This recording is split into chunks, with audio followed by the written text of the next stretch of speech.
Just 4 days out from Election Day, and both candidates are delivering their final pitches to voters. Are you better off now than you were 4 years ago? It is time to turn the page on Donald Trump. But former President Trump is taking aim at a growing number of his fellow Republicans who've endorsed Vice President Harris. In a campaign event with Tucker Carlson on Thursday, the former president said this about former Republican Congresswoman Liz Cheney. She's a radical war hawk. Let's put her with a rifle standing there with 9 barrels shooting at her, okay? Let's see how she feels about it. You know, when the guns are trained on her face. It's just the latest in a campaign season that's been mirrored by inflammatory language. For more details on the story, we're bringing in national political reporter and author of the Hill's 1230 report, Cate Martel. So let's start with those comments from former President Trump about former Republican Congresswoman Liz Cheney. What's been the reaction? Yeah, former President Trump has been facing significant backlash for making these comments, which Cheney says that she perceives as very much as a threat. She even equated these comments to rhetoric that you would hear from a dictator. You know, it really does show me how much the GOP has changed in the past 10 years.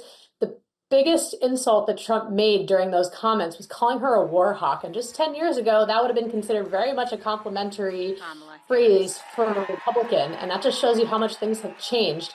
Now, this comment certainly adds another controversy when we're only 4 days out from the election, one that I don't think is particularly welcomed by Republicans. Yeah, Republican politics completely turned on its head these days. Former President Trump also seems to be once again ramping up the personal attacks on Vice President Harris. He recently went after her intelligence, mentioning it at multiple campaign events yesterday. Let's take a listen. We can't take a chance on her. She's dumb as a rock. She's a very low IQ individual. She's dumb as a rock. She was one of the dumber people in the history of our country. Certainly the dumbest vice president, and would be beyond the dumbest president. Cate, what exactly do you see the strategy here as? Is it just to rally up the base? Because I don't think these comments are going to help get those independent voters. And do you think this is off script or actually part of his closing argument? I think that's exactly it, Michael, that, you know, this is not a comment that is necessarily going to help with these battleground state voters, whom I would argue many of which the fact that they're still undecided are, you know, likely unhappy with some of former President Trump's either politics or rhetoric, and also unhappy with the Biden administration for some of their politics and policies. So to make a comment like this is probably not the best strategy. That, you know, this brings me back to July after the first assassination attempt of former President Trump, when both parties were calling for the temperature in American politics to be lowered. That was so short-lived, and now we're back to these personal insults. And as far as the strategy goes, you know, when former President Trump is talking about issues like the economy and the border and immigration, those seem to favor him, and polling really reflects that. And when he starts then talking about personal issues, I think it reminds particularly some of these undecided voters of some of the chaos that was involved when he was president of the United States. So, you know, it certainly does add this element of, you know, who is it helping when we're only 4 days out from the campaign ending? And, you know, was this an offhand comment? He's made this comment several times that, you know, on some level this had to be planned, but I don't think that there's necessarily a great strategy here that would particularly help him with some of these independent voters, Michael. Sticking on the Trump beat, the former president recently announced that he's suing CBS News after that 60 Minutes interview they did with Vice President Harris earlier this month. The lawsuit calls the interview deceitful, deceptive, and a manipulation of news. What exactly is the Trump team arguing here, and what's been the reaction to the lawsuit?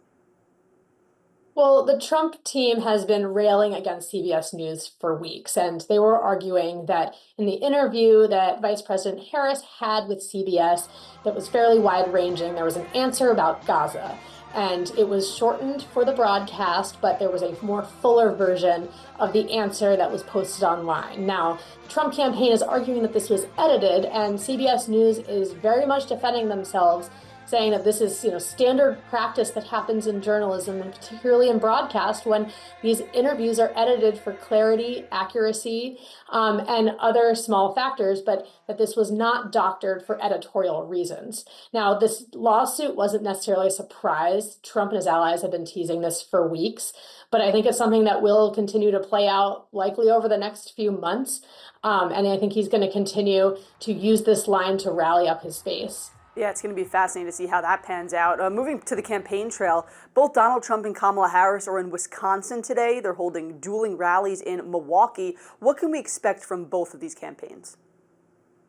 Yeah, it's interesting that on the same Friday night, both are in Wisconsin and are favoring the same of the 7 battleground states. Now, there's an interesting new Marist poll that is showing that Harris has a slight edge in several of the battleground states, including Wisconsin. So that's showing me why the two are prioritizing it with only a few days left until the election. Now, as for the rallies themselves, I'm expecting this to be the closing arguments, almost the greatest hits of their top lines and their top achievements and policy goals for their future administrations. And as far as Harris's rally goes, we're going to see a few celebrities, including Cardi B. Or maybe both campaigns just wanted cheese curds. You and I were both there for the RNC. They've got good eats there in Milwaukee. Shifting gears to the White House. Yeah, I buy that. The Associated Press is reporting that the press office altered that official transcript of the now infamous call where President Biden seemingly called Trump supporters garbage. The altered transcript is now drawing criticism from White House stenographers. Walk us through what exactly is happening here. And is the press office trying to change the president's words after that teleconversation? Well, this has been a big issue that has been playing out over the past week, as you and I know, Michael, that, President Biden made some comments and, the White House may or may not have edited this transcript as the AP is reporting over whether he was referring to Trump supporters as garbage, and the White House is arguing, no, he actually meant the rhetoric was what he was referring to as garbage. And the editing in question is over an apostrophe, whether it was supporter apostrophe S or supporters plural. And this is, really made this issue for the White House. Now, what you can say is there's several interpretations of what President Biden said, but I will say that Vice President Harris has distanced herself from Biden on this comment, and the Trump campaign very much is trying to fundraise off this. So I think it's just showing, over the next few days, this is an issue that I don't think the Harris campaign is finding pretty welcomed.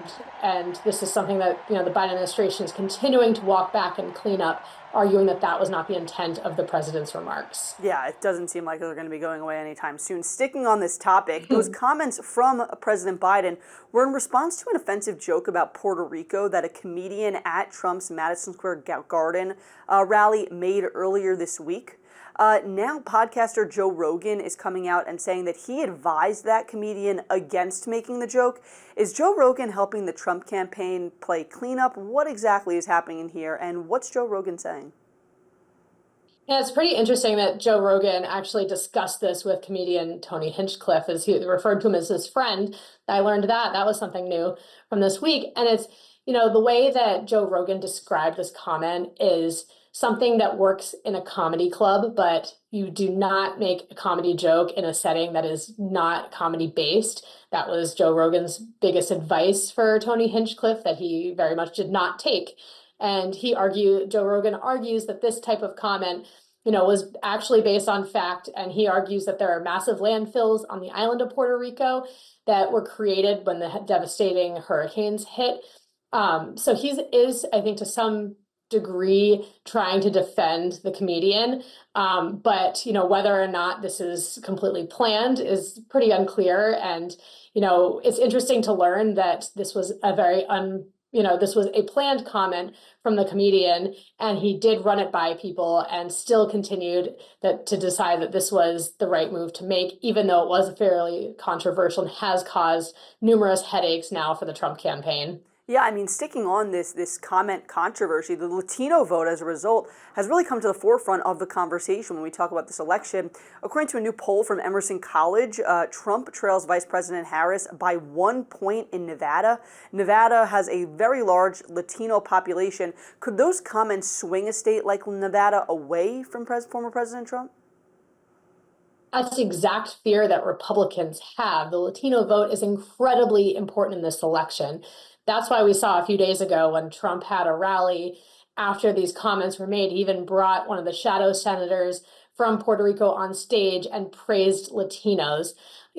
I think what's interesting that's going to show me is that this happened so late in the campaign cycle that we won't have any clear polling that'll show us how much this actually did damage. But you look at a state like Nevada with a huge Latino population, that a comment like this very well could have an impact. And we're all going to have to wait and see on election day how this plays out, because we likely won't have some of this polling. And let's stick on the topic of Nevada. It's one of the Senate seats that Republicans are looking to flip. Senator Jackie Rosen, a Democrat, is the incumbent there. Emerson has Rosen 4 points ahead of Republican challenger Sam Brown. How does Nevada play into the GOP's quest to take the majority? Because Republicans are pretty bullish on some other states, places like Wisconsin, places like West Virginia, Montana. What's the story with Nevada in this conversation? So, Michael, Nevada is still very much a part of this conversation. Now, Senator Jackie Rosen is doing fairly well in the polls against the Republican challenger, Sam Brown, but it's still not a race that you can write off. Now, we have seen some of the early voting totals do look a little like they're favoring Republicans. We don't know how these Republicans actually voted, but you can see how these ballots are coming in. And that is, I think, what is making some of these Democrats a little more bullish. But at the same time, I think however this race goes, it could be incredibly close. You just look at the other senator from the state of Nevada, Senator Catherine Cortez Masto. She won the state by only 8,000 votes. So I think that just shows you just how close this could be. And this does, I think, play into Republicans are hoping that they can take back this state. But at this point, there are other states that I think are probably more likely that could help them win the GOP majority in the upper chamber of Congress. But it's still very much a race that we should be watching. Yeah, it's going to be a close one, no doubt. I want to turn to your 1230 report that came out today. There was an interesting story in it that has to do with geographic political polarization. The New York Times showed that voters are physically moving into areas that align closer to them politically. What's driving the polarization migration, and what does it mean for this year's election? It's an absolutely fascinating analysis from the New York Times showing that since the 2020 election, people who have been moving tend to move to places that generally reflect their political views. Now, that's starting to show us that it may be for cultural reasons. It's not necessarily just that people are trying to seek out places that are Republican by name, but it's also places that reflect some of their cultural values. We know that Democrats tend to prefer cities and Republicans tend to prefer rural areas. That's always been the case. But there's also other factors here where they want to find like-minded people, and those are areas where they want to start living and when they're considering moving. Now, electorally, this can actually have a pretty big effect. You look at some states like Arizona, Georgia, and North Carolina that are more favorable for Republican people who are considering moving, and those states over the next few years could become more red. And on the flip side, both Wisconsin and Nevada could very much become blue states. Just look at Florida a few years ago. It used to be a very critical swing state. Now it's very much reliably Republican. And I think even more importantly, stepping back from this, it's just showing how this partisan divide is growing, that if you end up having in our country a lot of deep red areas and deep blue areas with not a lot of commingling between the two parties, then politicians don't have to woo the middle, that they can in turn, become much more far left and far right. And we can end up having, politicians that are representing us that are very much not trying to represent the middle, but are trying to represent either sides of the electorate. Yeah, it's a fascinating dynamic. We're going to have to leave that there. Thank you so much, Cate Martel, for joining us. Thanks, Michael. One major concern this year, voter mis- and disinformation, in some cases being fueled by foreign adversaries like Russia and China.